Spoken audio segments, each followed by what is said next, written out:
Zeezzy the King. Like and subscribe. Zach King on social media. Hit me up. Add me on Facebook. I got a special one for y'all today. Before I get started, excuse me. Story time real quick. Y'all know what I did last month, horror month, October. Y'all showed out and so did I. My kids wanted me to cover their favorite horror movies, but I could have put that in if it was 5 weeks in a month. I got 5 kids, so that'd have been basically that could have been one video a week, one video a day, I should say. But another reason why I didn't cover them is because a lot of them got the same favorite horror movie of all time, Nightmare on Elm Street Part 3, which is my favorite horror movie of all time. But I was damn shocked and amazed when I asked them who their favorite horror icon was. And this is why, being a father, you got to know your own damn kids. And I didn't know them. I said, what's your favorite horror villain? And I'm thinking it's going to be Freddy Krueger or Chucky. They said Jason. I was appalled. I ain't gonna lie, I was offended. I couldn't believe it. And they all admitted their favorite movies come from Freddy Krueger, Nightmare on Elm Street, but they just like Jason more. He is savage. They think Freddy funny, but they think he a bitch when it comes to Michael Myers and Jason, because that's their top three. I was appalled. So then I started watching a few Jason movies, and I started realizing he is a bad motherfucker. I didn't have to realize it to watch him, but I'm not big on Jason, and I'm going to be honest. I'm not finna try to overhype it because I'm reviewing him. I'm calling this Freddy vs. Jason week. And I'm going to tell you why. This is day week. I'm covering all my kids' favorite horror movies from Freddy and Jason. There's going to be 2 Jasons. There's going to be 2 Freddys. And then I'm going to do Jason vs. Freddy, I think, to end the week. That's probably going to be Friday or Saturday. And this is one of their favorite Jason movies, and it's damn sure my favorite. Jason Takes Manhattan. And I'm going to tell you why this is their favorite and my favorite Jason movie. I know the box office. I think they made $9 million, but it's $14 million overall as of current day. It was the lowest grossing and still the lowest grossing movie. But damn it, give it a break. This is part 8. What do you expect from the 8th installment in a movie? That's like having 8 seasons in a TV show. By the 8th season or the 8th movie, what the fuck else you expect from this guy? No franchise hit a peak after the 5th or 6th movie. Normally the peak is between the 1st and 5th if you got an extended franchise. So people get this movie's flack, and I get it, and I'm gonna get to it. But why I like it is gonna be justified. When this movie come on, you instantly know this is part 8 Takes Manhattan. 1, you know that's 1 because it's Pamela and it ain't really no villain. But from 2 to 7, you can't tell the difference. And I like the, I think it's the New Blood where it's the Carrie kind of character, telekinetic. That's one of my favorites and least favorites a lot of people. But back to Manhattan. I told y'all the box office was 14 M's. This is carried by the best Jason to me, which is Kane Hodder. We got Jensen Doggett. She's the final girl, Rennie. We got Scott Reeves as her love interest. He's Sean. And we got Vince Dupree. That's my guy, Julius. Now, it's more people because obviously he gets 5, 6, 7 kills a movie. But these are the people who carry the plot to me. They are high school students. Rennie is like, I'm going to just make up some, let's say she's just like the final girl, valedictorian, but it's a boat cruise that they taken from their little small area, I guess, in Jersey to Manhattan. All the sea and ocean connecting bullshit, we get it. So fucking what? It's a movie. I never understood why the fan base was so up in arms about that. Secondly, the thing about Manhattan, like I said, why I like it the most, and this is real talk for me, I didn't grow up big on Jason, but for some strange reason, we had this VCR copy of this. We didn't have none of the collection like in the background. We just had this particular movie. So we had a bunch of obscure horror movies that's not the name brand movies that you know about that I used to watch, and craziness shit. Movies that got remakes now, I've seen the originals from 60s and 70s. Crazy. But this was one of the copies we particularly had. And it wasn't like it was some classic great to me then, but it was Good. I don't know why. I liked it. And I know my memory banks from other Jason movies, it didn't hit like that. So, like I said, this is distinct. And I'm going to give you a history lesson, which you probably already know. I think this would have been, I ain't finna play woulda, shoulda, coulda, but I'm finna in a way. I think this could have been the best Jason movie if they had the money and budget and the original plans and script for this. This was basically Jason takes the boat, a boat ride.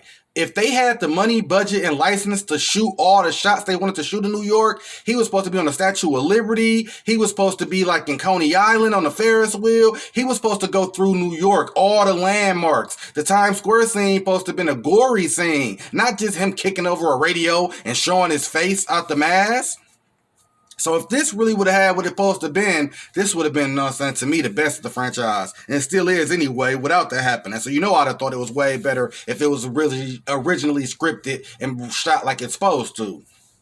Back to the movie. The movie starts off like any prototypical Jason movie. Two snuggle bunnies in the, forest or whatever. They on a little boat, finna have sex. He telling her a scary little spooky Jason tale. For one, why everybody come here for they spooks and giggles and sex when they can use a hotel or a bed or their house, mom or dad house? Y'all know the stigma of Crystal Lake. Y'all know his body count. This ain't no myth like did it happen or didn't it? This is clearly on the record books that he did this. Whether it's a copycat, an entity, or really Jason Voorhees. Ain't no reason to go here, but people go here every year stupid. He telling her a spooky tale about Jason, a little backstory exposition. Then he comes out, to get a drink of water. He comes out with the Jason mask, jump scare. Jason really there. Kill both of them when they start making love. The bitch, he do the famous when they humping each other, stab through. Normally it go through the bed, kill them both. On this one, he didn't. He just poked the boy up. The girl, get up, run, hide in the bunker. He opens the bunker, finds her, kills her. Bam. Get to the main cast. I just named them. They are graduating senior class of, whatever school they go to. And that's when they get on a boat as a graduation prize, going from New Jersey to New York to sightsee, get their mojo on, all the senior class. So it got the people I named and a few more cast members. It got the bimbo and her like Chinese lackey friend. It got Julius and he like the boxing champion, varsity leather jacket ass nigga. He got a few lackeys with him just to make the body count. It got this cameraman. He liked the hot bimbo of the senior class, but she don't like him. She just used him for her own personal gain. And then we got the secondary antagonist, in my opinion, which is Rennie's uncle. He like the principal / her guardian. They give a little backstory later on in the movie about when her parents died. He took her to Crystal Lake to learn how to swim. And instead of teaching her like an adult, he throw her in the water and say sink or swim type shit. And that's when young Jason started pulling her leg. So she got a stigma about water just like me. Another story time real quick. When I was like a 10th grader at school, we was on a deep end, learning how to jump in, dive, come up. Everybody was doing it perfectly, and I'm scared of water. I can't swim. I'm okay at swimming, but if it came to like saving somebody's life or something, they fuck, because I'm trying to save myself. I can't swim that good. Anyways, when I jumped in the water, nigga, I started drowning immediately. So they stuck the pole down. I was a cool, tough guy. So me drowning was like losing cool points. I got out that water so motherfucking pissed off and scared and shook. I just left. I never went back. And to this day in my life, I never get in water I can't stand up in. My kids swim like dolphins. I don't give a damn. They got to save me because I can't swim. Another story time. We went to Wisconsin Dells this summer. I was in the whirlpool. I swear to God, I almost drowned. I tried to be so cool so my kids and woman didn't notice it or other people didn't notice it. For one, I should have had them noticing it because I was drowning, dying. I was damn near finna kill my own kid. I was pulling him under so I can go, but he can swim. He can hold his breath. I'm all out of shape, so I couldn't hold my breath. It was a disaster. No bullshit. But my son was like, damn, Dad, you almost fucked me up. Good thing I helped you. Whatever.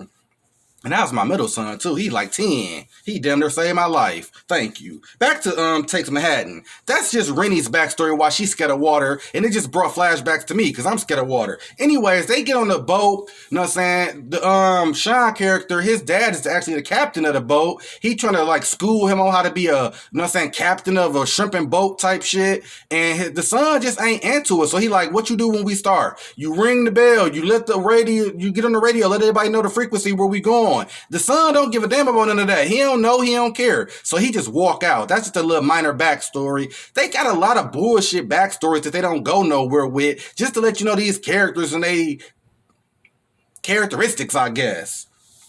Like I said, I'm not finna defend this like this some fucking classic people slept on. They all around the same ratings to me. I just got an affinity for this one for a special reason that I mentioned. Anyway, so throughout the movie, it ain't shit really happening. The first time I watched this, I'm thinking, this ain't Jason Takes Manhattan. Why they just didn't call it, you know what I'm saying, Jason Takes the Boat? Or something cool to that effect instead of Manhattan. Like, y'all fucked it up. So all of the whole movie, they on the boat.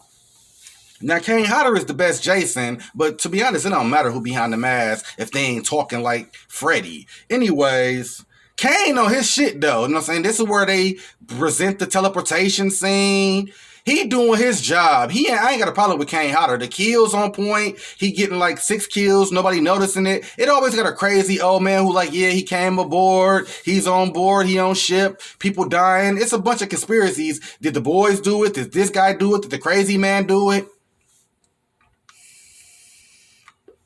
The MPA tapped this movie down like they do Leatherface type of movies. So the kills are like, he cut a nigga throat. Instead of seeing a throat, it ain't gotta be modern, even for this era. A throat slit, you would at least see blood. It ain't gotta squirt out. You would just see a realistic cut. On this movie, when he slit a nigga throat, they cut the scene. When he break a nigga, bash him over the head with a guitar or something, they cut the scene just so your imagination take over. Sometime that work, sometime it don't. In this movie, it really don't. And yeah, that's basically it. They going through the motions, trying to figure out a plan. Jason killing people to where it's like these final people I named. The Rennie, Sean, and Julia's character. They finally get off the boat that he done took over and killed, and they get on a little raft, and that's when they get their little raft to New York. You see the Statue of Liberty, blah, blah, blah. Once they get on deck, this was disrespectful. I'm not a New Yorker. I'm a Milwaukeean. But if you betray my city, I know it's horrible things that go on, but betray my city with fucking respect. They portray New York as a cesspool of, I'm saying it, rapists, drug addicts, drug dealers, just the horrid, decrepit scenes because they had no money. And this was actually in like Europe or somewhere, Europe alleys, except for the certain scenes you know is New York. So they couldn't afford to even be here. You know what I'm saying? But anyways, they trying to, know, so they run into these drug addicts trying to rape Rennie. Like, why do we have to even write that in the movie? The New York part is the worst part of the movie. To be honest, the boat is where it's popping. So Jason comes, kill the rapists, I'm glad. And Rennie and her friends reunite. They get in the car. Also, something that I gotta say when I think about it when I rewatch this movie, it's a lot of bullshit that happens. Like they keep having hallucinations with the young Jason and a bunch of bullshit. She keep having hallucinations of her PTSD from the lake. He appearing in mirrors and grabbing her. Dumb shit that's not Jason supernaturally doing that type of shit. He's supernatural with his aura, but he don't do that kind of shit. That's some Pennywise scare my prey type shit. So when they all meet back up and the cops, you know what I'm saying, I don't know what exactly happened. You know what I'm saying? He chasing them through diners, not killing the people. He focused on them, which is totally not Jason. That's more Michael Myers, who focused on the Stroll family, and he'd pass up other motherfuckers. Jason ain't like that. He'd slice everybody up through the motherfucking mall, through the whole fucking room, like he did on the cornfield on Jason Freddy vs. Jason. My point is, I talk good about it until I really have to fucking watch it. So as he chasing them throughout Manhattan, they all meet back up. They flag a cop down. He killed a cop. They get in the cop car. They draw the cop car. That's when the little baby young Jason appears. She crashed. They all separate. That's when, to me, one of the best fight scenes in a movie happened in Jason's history. We get Julius on the rooftop. Rennie disembobulated. She runs off. The uncle, secondary protagonist, he runs off. The teacher lady I ain't mentioned her, but she been like the best teacher. She a chaperone on the trip. She real good with Rennie and nice, lovely lady. When they crash the car, she blows up. The car explodes and she died. So now it's Julius, Sean, her uncle, and Rennie. They all 4 left. So Julius on top of Roof. You know what I'm saying? He a boxer, athlete type of nigga. But for one, why is you being stupid and fighting a nigga he got a mask on? I could see you try to take the mask off to hit flesh, but you busting your knuckles up against a hard-ass hockey mask. You hear the blows. He punching them for like a block worth on the, like from roof to roof, roof in to roof in. Jason, it's been so many memes about this.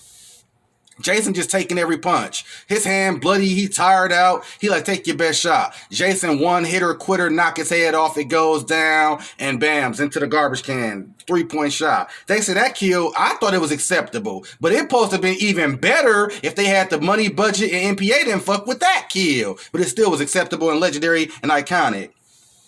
Now we get to the final fight. This is bullshit. First of all, he catches up to the uncle with the teleportation. The uncle getting loose, running from him. He teleport, punch him. Uncle get up, run again, run in the house. Then you know Jason teleports, throw him out the window. He pick him up over this sludge bottle of sludge, goo, toxic waste type shit and drowns him. Horrible death, legendary iconic. It ain't legendary iconic. It just was a cool kill. Now he have to shine in the bitch. They go to the subway, underground sewer. This man comes out like, y'all better get out of here. It's finna flood the city in a minute. I mean, flood the sewer, finna flood at 12, which is total bullshit. Didn't make sense. It's just for a movie, so I let that slide. Then Jason comes out of nowhere, acts him out, busts his head or something with a wrench or something. He chasing them. He on their ass. It ain't no running type of Leatherface chase, but you know he power walking and teleporting. They hit him here and there, get away. Then the stupidest shit in the franchise history happened. The toxic waste comes and turns Jason into a fucking little boy. Dumbass bullshit. And then they come out the sewer. The last real New York scene. Excuse me. It's a real New York scene. They hug and embrace. We survive. Happy ending, I guess. I look at all Jasons, in my opinion, as between 1s and 6s. And I got this as a 6. This is high as it get for me. And it ain't a 6 compared to normal 6s or normal movies. But for this franchise, this is on a different scale level for me. I don't know how to put it. It's like in soccer. It's the big leagues. And if you so trash, you get demoted to the lesser league, the G League type shit. So the normal 6 would be... If a normal 6, this is an 8 on this level, if you understood that phrase. My point is, it's a 6 for a franchise I'm not big on. Watch how I talk about Freddy tomorrow. It's gonna be so much motherfucking exposition and side stories and story times because how much I love him. It ain't gonna make no damn sense. But I try to do my best even with a movie I'm not fond of. I ain't gonna just be no critical drinker type of review and just kill it to death or mauler. But I couldn't do nothing with this. The best person I see who do movies that they don't really like is Joe Blow. What the F happened to type situations where he don't like a movie or his team don't like it and they tell you why and they tell you what happened. That's what I'm going to try to do with Jason. Because a lot of these movies are horrible to me personally. But I'm not the best Jason guy. I'm not even a historian who can give you what you need on a A+ level. I'm probably like a B-. Anyways, that's it for the review. Jason Takes Manhattan, Part 8. Zeezzy the King. Like and subscribe. Your favorite horror channel, And I'm out.